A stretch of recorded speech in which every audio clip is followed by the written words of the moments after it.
Hello friends, स्वागत है आपका इंटेलेक्ट एकेडमी में।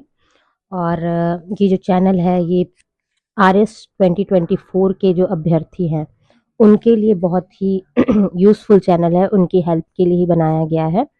और सभी को पता है कि RS की वैकेंसी आ चुकी है, RS प्री की जो डेट वो भी अनाउंस हो चुकी है। ऐसे में सभी बच्चों के बीच जो है, विशेषकर जो कि पहली बार ये परीक्षा दे रहे हैं, बहुत सी संशय हैं कि उन्हें क्या करना है, उन्हें सिर्फ प्री का पढ़ना है या मेंस का पढ़ना है। तो आज हम इसी बारे में बात करने वाले हैं। और जैसे कि हमें पता है कि मेंस की डेट का भी हमें कोई कुछ आइडिया नहीं है, और लेकिन एक अनुमान लगाया जा सकता है कि प्री एग्ज़ाम के 3-4 मंथ्स बाद ही जो है मेंस का एग्ज़ाम होगा। तो अभी ये जो 5 मंथ्स का टाइम है इसे हमें यूज़ करना है, ताकि हम अपना मेंस जो है वो बहुत ही अच्छे से प्रिपेयर कर सके। अब जो बिगिनर्स हैं वो, और जो कि पहले से इस एग्ज़ाम की प्रिपरेशन कर रहे हैं, जिन्होंने पहले भी अटेम्प्ट दिया है, वो उन दोनों के लिए ही मैं स्ट्रैटेजी बताना चाहती हूँ। सबसे पहले तो जो न्यू एस्पिरेंट्स हैं उन्हें ज़्यादा ध्यान देने की ज़रूरत है, क्योंकि मेंस के लिए जो सब्जेक्ट्स हैं वो प्री से थोड़े अलग हैं। तो सबसे पहले आपको क्या करना है कि वो सब्जेक्ट्स पढ़ना है जो कि प्री और मेंस दोनों में कॉमन है। जैसे कि आपका हिस्ट्री है, अब हिस्ट्री में इंडियन हिस्ट्री हो या राजस्थान हिस्ट्री हो, हिस्ट्री आर्ट एंड कल्चर, ये आपका प्री और मेंस दोनों के लिए है। उसके अलावा पॉलिटी, चाहे वो पॉलिटी इंडियन पॉलिटी हो, चाहे वो राजस्थान पॉलिटी हो। इसके अलावा है ज्योग्राफी। ज्योग्राफी भूगोल जो है हमको पढ़ना है, राजस्थान, विश्व का भूगोल और भारत का भूगोल, ये तीनों ही प्री मेंस और हमारे प्री मेंस दोनों की दृष्टि से महत्वपूर्ण है। अब हम बात करते हैं कि इसके साथ में हमें क्या करना है। इन सब्जेक्ट्स को हमको कोशिश करनी है कि हम 2 से ढाई महीने में इन्हें हम पूरा करें। और उसके साथ ही साथ हमको लेकर चलना है हमारा फोर्थ पेपर हिंदी इंग्लिश। ये जो पेपर है आपको रोज दोनों ही सब्जेक्ट्स को 1-1 घंटे का टाइम देना है, मीन्स 2 आवर्स जो आपको फोर्थ पेपर को देना है। और जब आप ये कर लेते हैं, आपका हिस्ट्री, पॉलिटी, इकोनॉमी और जियोग्राफी आप और इकोनॉमी सर्वे आप कर लेते हैं, और साथ ही साथ ये आपका चल रहा है, तो आप कोशिश करो कि आप पब्लिक एडमिनिस्ट्रेशन और एथिक्स को एक बार पढ़ लो और उनके क्वेश्चन सीख लो, ताकि आपको जो टर्मिनोलॉजी है, जो शब्दावली है, वो एकदम से नई ना लगे, है ना। ये बहुत ही इंपॉर्टेंट रोल प्ले करते हैं ये दोनों सब्जेक्ट से। और न्यूज़पेपर जो है आप कोशिश करो रोज आधे घंटे अपना जो है करंट अफेयर्स वाले जो डेली न्यूज़पेपर है उनको आप पढ़ो। कोई एक, या फिर करंट अफेयर्स का कोई एक चैनल आप फॉलो कर सकते हो, जैसा कि हम अभी स्टार्ट करने वाले हैं करंट अफेयर्स की सीरीज। अगर आप डेली या वीकली करंट अफेयर्स देखते हो तो आपको जो मंथली करंट अफेयर्स है उनको पढ़ने में जो है चीजें याद हो सकेंगी। और आपको सिर्फ फैक्ट्स नहीं देख रहे हैं, अगर कोई न्यूज दी हुई है तो उससे रिलेटेड आपको स्टैटिक पोर्शन देखना है, जिसमें कि आपको ये चैनल बहुत ही ज्यादा हेल्प करने वाला है, आपकी कॉन्सेप्ट डेवलप करने में बहुत ज्यादा हेल्प होने वाली है। और हमें कुछ लेसन जो है इस बार जो RS मेंस 2023 हुआ, जो कि जुलाई 2024 में हुआ है, उससे हमें सीखने को मिलेगा कि मेंस जो है, जो पहले पेपर हुए थे उससे बहुत ही अलग था, बहुत ही अनकन्वेंशनल पेपर आया था। क्योंकि हमेशा जो है हम देखते हैं कि जो राजस्थान की जो स्कीम्स है उनका वेटेज ज़्यादा होता है, लेकिन इस बार ज़्यादातर फोकस जो है इंडिया की स्कीम पर किया गया था। इंडिया के इकोनॉमिक सर्वे से क्वेश्चंस आए थे, भारत सरकार की योजनाओं से प्रश्न बहुत ही डायनेमिक क्वेश्चन पूछे गए थे, करंट अफेयर्स जो है एग्जाम से 8-10 दिन पहले के ही पूछे गए थे। तो आपको जो है प्रिपेयर रहना है लाइक अ वॉरियर। देख रहे हैं, बिल्कुल आपको इसकी तरह प्रिपेयर होना है। अब आते हैं सिलेबस पर कि हमको क्या पढ़ना है और क्या छोड़ना है। तो छोड़ने के लिए तो मैं आपको कोई भी चीज़ नहीं बोलूँगी, क्योंकि अब कंपटीशन बहुत ज़्यादा टफ हो चुका है। और एक मिनट, ये साउंड।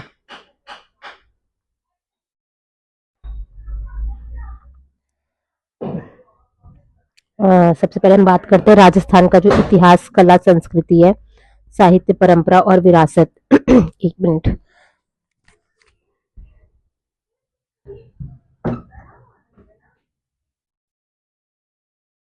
सबसे पहले हम बात करते हैं राजस्थान के इतिहास, कला, संस्कृति, साहित्य, परंपरा और विरासत की।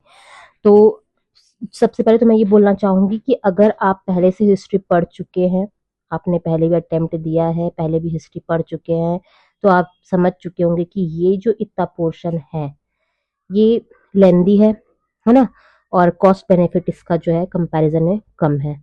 आप ये पूरी हिस्ट्री आर्ट एंड कल्चर पढ़ते हैं, ये बची हुई, वो इसके इक्वल है।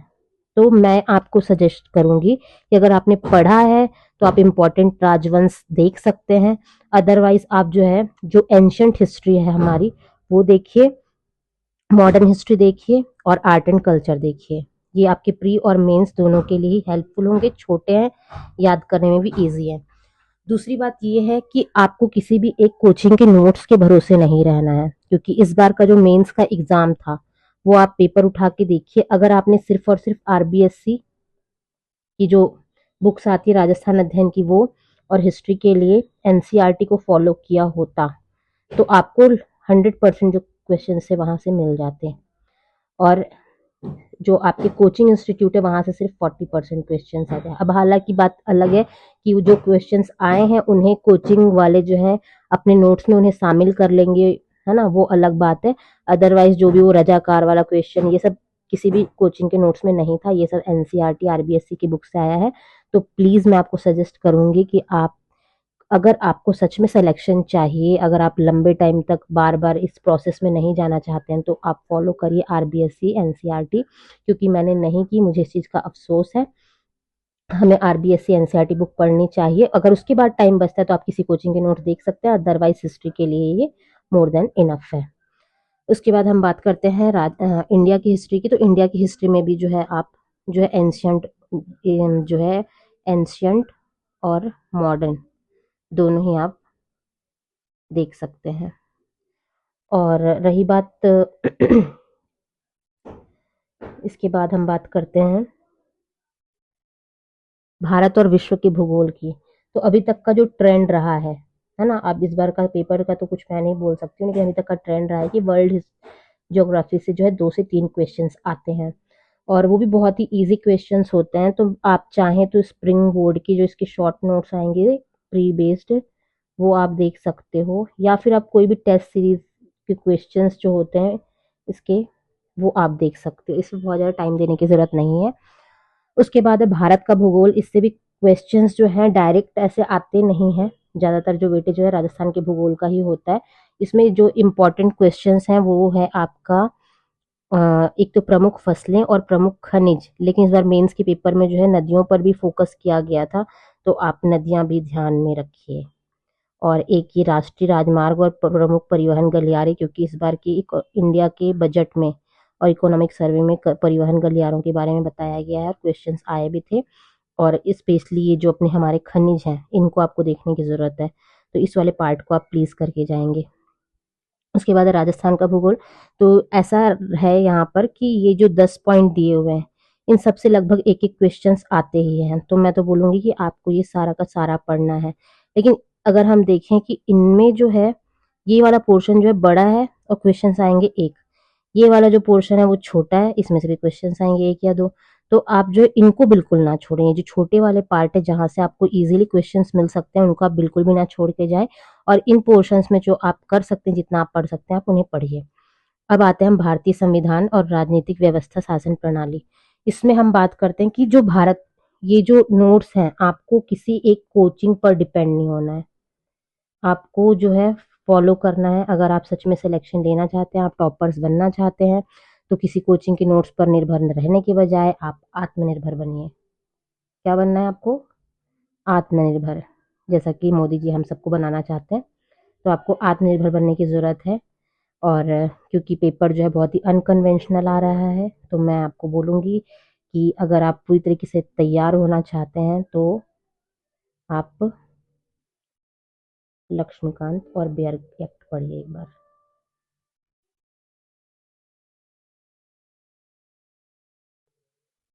उसके बाद है राजस्थान की राजनीतिक एवं प्रशासनिक व्यवस्था। इसके लिए आप किसी कोचिंग के नोट्स फॉलो कर सकते हैं। इसमें भी मैं आपको सजेस्ट करूंगी कि आप स्प्रिंग बोर्ड एकेडमी के नोट्स फॉलो करिए, दिग्विजय सर के। आपको ये इसमें जो भी जानकारी मिलेगी वो काफ़ी होगी, और आप जो भी आपको इधर उधर से नॉलेज मिले, जो प्री वाई क्यूज हैं उनको आप देख सकते हैं।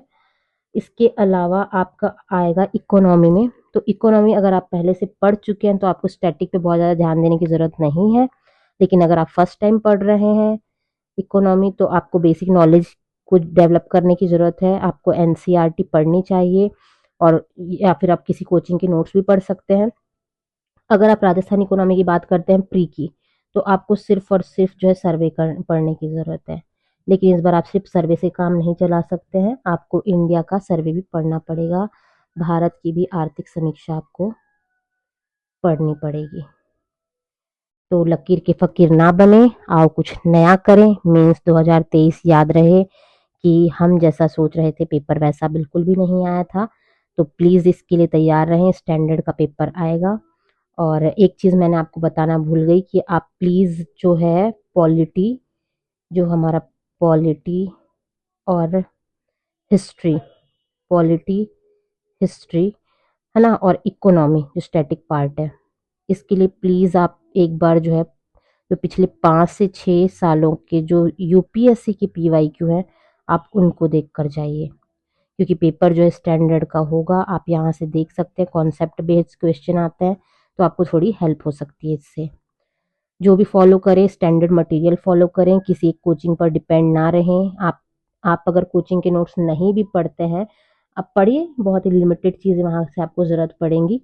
उसके बाद है साइंस एंड टेक्नोलॉजी। तो साइंस एंड टेक्नोलॉजी अगर नॉन साइंस बैकग्राउंड के बच्चे हैं तो आप बहुत ज़्यादा इस पर लोड ना लें। हमारा जो दैनिक जीवन विज्ञान के मूलभूत तत्व और आहार पोषण स्वास्थ्य देखभाल, ये सब आप जो है एनसीईआरटी से पढ़ लें। और ये जो जैव विविधता, प्राकृतिक संसाधनों का संरक्षण, ये सारी चीज़ें मैं आपको प्रोवाइड करवा दूंगी। और अगर आपको ये एनसीईआरटी में मिलते हैं तो आप वहाँ से भी इन्हें पढ़ सकते हैं। और ये भी आपको मिल जाएगा करंट अफेयर्स वगैरह में। और ये जो पार्ट है ये ज़्यादातर करंट अफेयर्स से ही पूछे जाते हैं। अब मैं आपको ये बोलूँगी कि आप राजस्थान के राजवंश पढ़ने से अच्छा है कि पिछले बार की आपने देखी कट ऑफ 101 गई थी, तो आपको इस बार आप इसको लाइट नहीं ले सकते हैं कि भाई हम मैथ्स रीजनिंग छोड़ दें। और अगर आप हिस्ट्री आपकी वीक है ना, कोई भी आपका पार्ट वीक है, तो ये वाला जो पार्ट है वो आपको उसे पूरा करने में, कवर करने में हेल्प करेगा। यहाँ से कम 20 से आप 25 क्वेश्चंस मान के चलिए कि आपको मैथ्स रीजनिंग से मिल जाएंगे। तो जिन्हें आते हैं वो तो रिलैक्स रहेंगे थोड़ा कि चलो ठीक है, आप जीएस में थोड़ा सा रिलैक्स हो सकते हैं। और जिन्हें नहीं आते हैं वो भी प्लीज़ कोशिश करिए कि इस 20 क्वेश्चंस में से कम आप 12 से 13 क्वेश्चन इजी वाले आप सही कर लो, क्योंकि पेपर जो है कट ऑफ जो है हाई गई थी और इस बार भी लगभग हाई ही जाएगी। और पेपर जो है बहुत ही अनकन्वेंशनल आने वाला है। तो ज़रूरी नहीं कि आप जीके जो पढ़ के जा रहे हैं वो एज इट इज़ आपको आ ही जाए। तो प्लीज़ आप इसकी भी प्रिपरेशन करें। तो ये तो हमारे लिए था कि आज हमें क्या करना है। और जो पहले से जो प्री दे चुके हैं, पहले जिन्होंने प्रिपरेशन की है, उन्हें आइडिया है, वो प्लीज़ अपने मेंस का ही एग्ज़ाम जारी रखें। मैं बोलूँगी कि आप एग्ज़ाम से जो है 1.5 महीने पहले, 1.5 मंथ पहले जो है आप अपने प्री के ऊपर ध्यान दें। और उसमें भी आप क्योंकि पहले पुराने खिलाड़ी हैं, आपको काफ़ी कुछ आइडिया है, तो आप अपना फोर्थ पेपर तैयार रखें, अपना मेंस का आंसर राइटिंग तैयार रखें, आप अपने करंट अफेयर्स इनको अपडेट रखें, है ना। आपको ज़्यादा कुछ करने की ज़रूरत नहीं है, प्री के टाइम पर आप इनको पढ़ सकते हैं। प्री के अकॉर्डिंग जो सब्जेक्ट्स हैं उनको आप देख सकते हैं। और बाकी आपको मैं नेक्स्ट वीडियो में बताऊंगी कि आपको टेस्ट सीरीज ज्वाइन करनी है या नहीं करनी है, कितने टेस्ट आपको लगाने हैं, कितना बेनिफिशियल है। क्योंकि मैंने 3 अटेम्प्ट दिए RS की, तीनों बार मैंने प्री में बहुत ही अच्छा स्कोर किया था। 3 मेंस लिख चुकी हूँ, मैं इंटरव्यू दे चुकी हूँ। तो मैं आपकी चाहती हूँ कि मैं आपकी हेल्प कर सकूँ। दोस्तों मिलते हैं नेक्स्ट वीडियो में, आज के लिए इतना ही, धन्यवाद।